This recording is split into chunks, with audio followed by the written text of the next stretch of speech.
35-year-old worker plans to retire at the age of 65. Today, he deposits $70,000. So that is the present value of the money.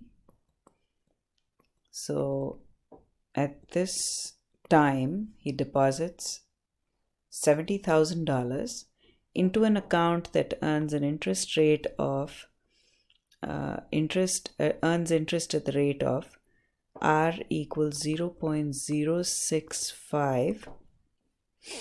So we've changed the 6.5% to a decimal.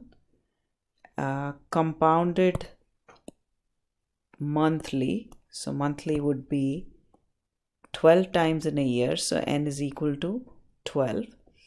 Now we need to know how long he is going to keep this money in this account. So let's see, he's 35 right now. He plans to retire at 65. So 65 minus 35, which is equal to 30 years, is the amount of time that he's going to keep this money in the account. We need to figure out how much money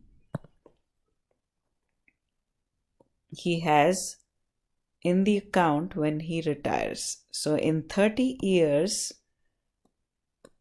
what is the amount A?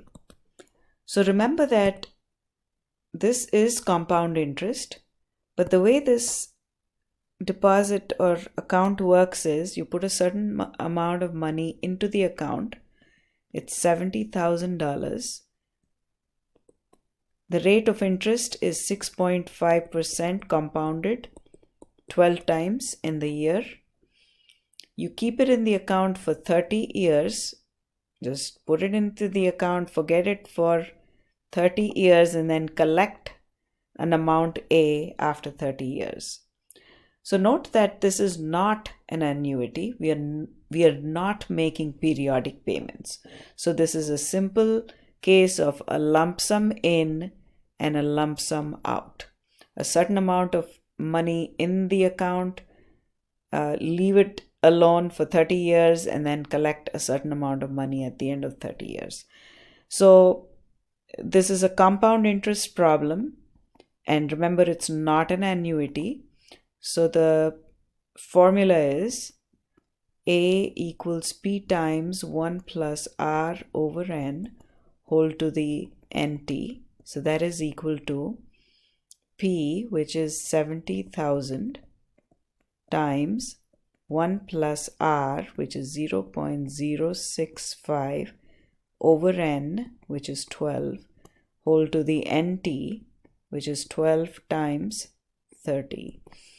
Now enter all this into your calculator. 70,000 times, enter it just the way it appears in the formula, open parentheses, 1 plus 0.065 divided by 12 to the open parentheses 12 times 30. Hit the enter button and the answer is 629,261 and 82 cents.